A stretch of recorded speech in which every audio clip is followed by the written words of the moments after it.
Is there a maximum number of credits that a doctor can claim for any one type of learning or one activity? From Mythbusters at https://www.rcgp.org.uk/. The RCGP does not recommend any arbitrary limits to the number of credits that can be claimed by a doctor. You can allocate the number of credits per learning activity using the usual formula: 1 credit equals 1 hour of learning activity demonstrated by a reflective note on the lessons learned and any changes made as a result. The emphasis is on keeping the recording of reflection proportionate.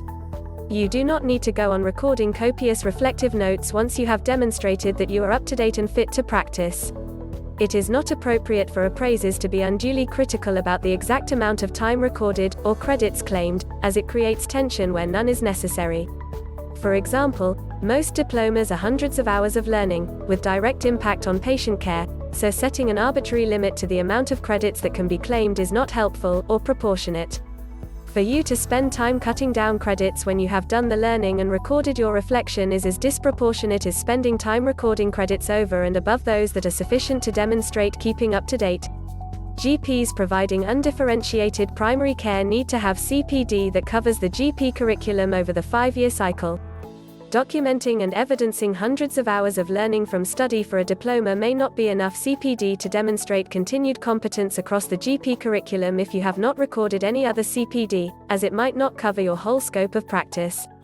We do not recommend an arbitrary limit for how much CPD can be attributed to one type of learning. It is possible for you to provide high-quality reflective notes on 50 credits from just one type of learning that covers the whole scope of your practice. However, it is best practice to have supporting information about a variety of types of learning. To remain up to date across the whole scope of your work, you should demonstrate #targeted structured learning aimed at addressing identified learning needs or your unknown unknowns. #opportunistic experiential learning from cases, data, events and feedback.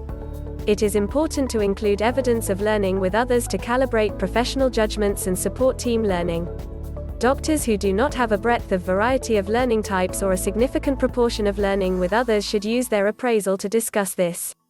We recommend that you share a reflective note exploring why this is and what you plan to do to ensure that your practice remains mainstream and not isolated from peer support and review.